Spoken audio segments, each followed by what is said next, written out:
Hello, my name is Sarah Burt, and I am excited to share what I've learned about empathy in the Bible, biblical examples of empathy, Jesus as the ultimate example of empathy, how neuroscience can apply to understanding of how we are made for empathy, and how my faith impacts my own empathy.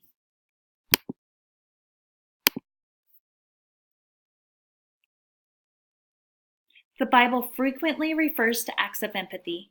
Jesus gives a command in John 13:34-35 to love one another. Love one another as he is loved, and by this everyone will know his disciples.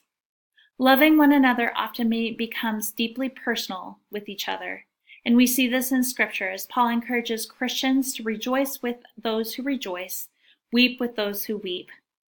By sharing emotions and empathizing, social connections are made through loving human relationships and can have healing power. Matthew 5:38-42 discusses giving and serving others, even if their behavior is not ideal. It is about giving without expecting something in return or having a tit-for-tat mentality.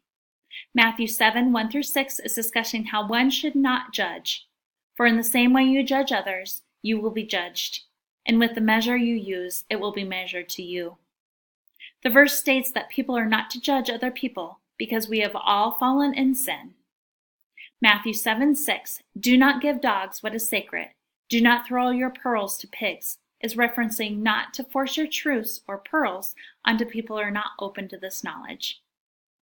Matthew 5:38-42 and Matthew 7:1-6 correlate by expressing that people should understand and feel their own humanity, so they do not judge others. And understanding all of humanity has fallen to sin and our source is God, one can give unconditionally to others without expecting something in return from the other person.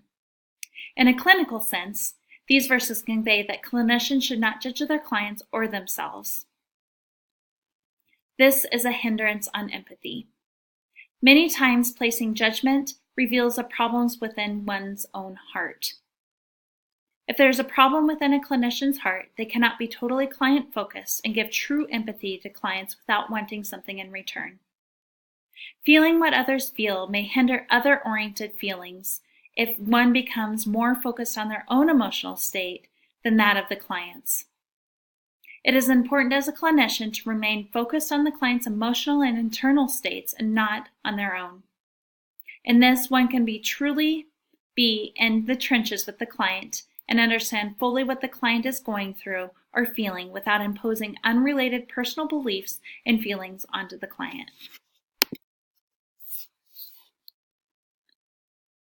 Philippians 2:3-4 says that in humility count yourselves more significant than yourself, count others more significant than yourselves. Let each of you look not only to his own interests, but also the interests of others. It takes humility to deny yourself and truly understand and serve others, especially if it is difficult for you to experience empathy for a specific group of people.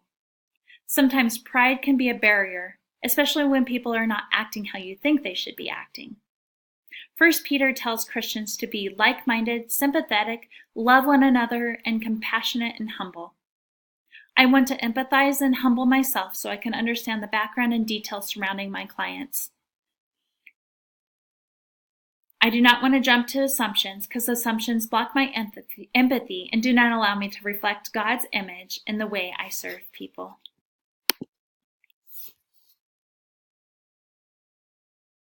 Job 1-11 provides illustrations of empathetic and judgmental reactions to spiritual crisis. Job's wife's negative response to his crisis was to blame. Job's wife initially had an empathetic response to his suffering by sitting on the ground for him for 7 days and nights and not saying a word. When they saw Job weep, they wept. Unfortunately, after this primary empathetic response, only judgment followed. Job's friends blamed Job's crisis on Job's supposed sin. They wanted him to repent so he could be in God's favor again. God became angry at Job's friends because they did not speak the truth to Job.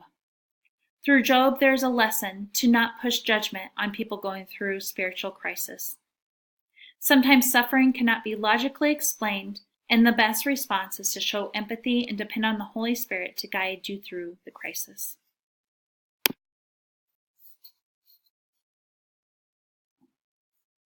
In the story of the Good Samaritan, Jesus tells a lawyer that the way to eternal life is to love your God with all your heart, with all your soul, with all your strength, and with all your mind, and your neighbor as yourself.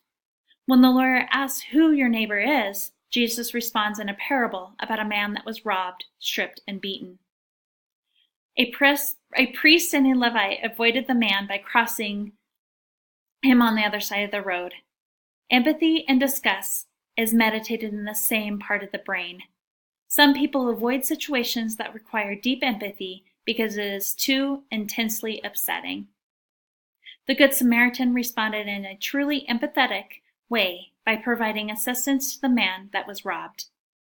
God wants us to respond to clients empathetic and with love, despite how we feel. We are called to love our neighbors as ourselves.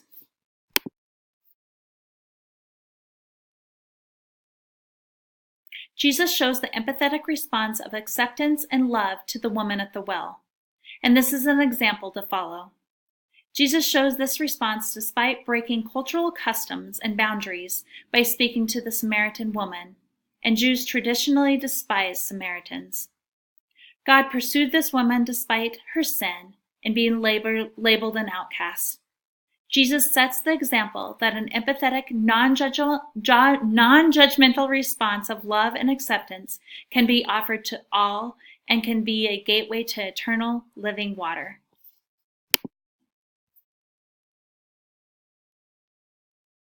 God gave the biggest example of empathy in sending Jesus. For we do not have a high priest who is unable to sympathize with our weakness, but one who is in every respect has been tempted as we are, yet without sin. God came in the trenches as a man and to live and suffer as a human. God simply did not stare at man from heaven in pity and sympathy. He jumped into the trenches as a man. Hebrews 2:17-18 states that Jesus was made fully human in every way, in service to God and for the sins of people. Jesus even wept, empathizing when he saw Mary and others weeping over Lazarus' death. All-powerful God, who created the heavens and the earth, coming to earth as man, is the greatest example of empathy.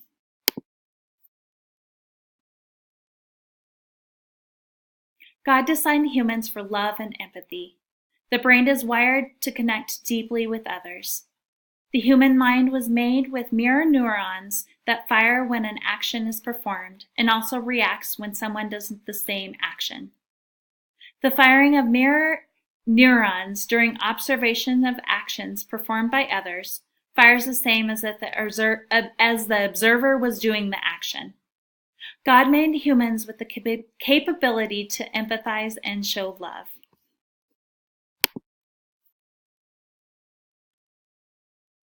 My faith impacts my empathy tremendously. I am made in the image of a loving, relational, and empathetic God. Through reflection of his image, I can provide empathy and love to others. I am able to show love and empathy because God first loved me. It is through God and his example I can show true empathy and love and accept others who are also wonderfully made in God's image.